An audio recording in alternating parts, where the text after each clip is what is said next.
And Tom, as this search for answers continues in New Orleans after this horrific scene, we now know from a federal law enforcement official that the suspect here, the driver, is believed to be dead. Any other details on that so far? That's right, Hallie. That's the latest from our colleague, Ken Delaney, and hearing that from a senior federal law enforcement official and starting to get some images that we're in the process of verifying from the scene, but it appears to be a white pickup truck. There's a number of bullet holes on it, and trying to corroborate some additional information that we see, from that vehicle and what that can tell us. A law enforcement official who's not actively involved in this, but just obviously this has gotten the attention of law enforcement officials across the East Coast here this morning, pointed out that there was a bollard replacement.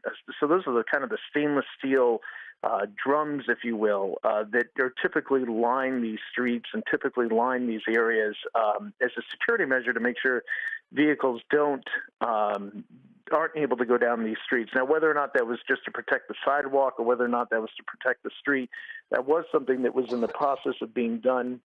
Also, where was this on the street? Was it at the very beginning? And did this individual carry out this apparent attack because they were able to just get close enough to the security area to be able to create damage as people would be close to the entrance of the street, or were they actually able to get a distance down the street? Those are all questions that we have here this morning, Hallie, and don't frankly yet, because it's still very much early in this investigation, have the answers to. But there are a number of different components that they're looking at. If this individual is deceased, if they had any ID on them, of course they'll be able to immediately go to work, and since they have a license plate on a vehicle, they'll be able to determine whether or not this vehicle was rented, was it a vehicle that this person owned, and all sorts of information off of that. Do we know yet, Tom, if they have an identification on this driver?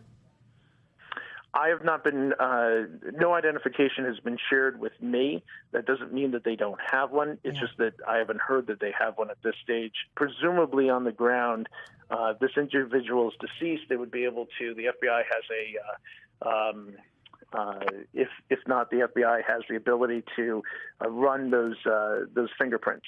So now that doesn't necessarily mean that this individual is in their system, but if they have any sort of a record or any sort of background where they would have been fingerprinted in the past, that can be very helpful. They can do that very quickly.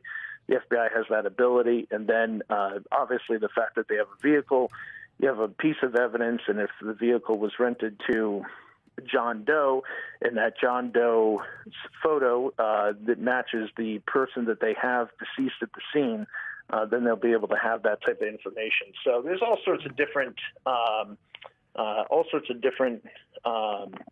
means and methods that they can use to be able to try to determine that identification. That's probably already happened. And presumably, Tom, the gun that this driver used to shoot at police officers is also a critical piece of evidence here that could potentially be used to track his identity, to figure out where he got this gun from, et cetera.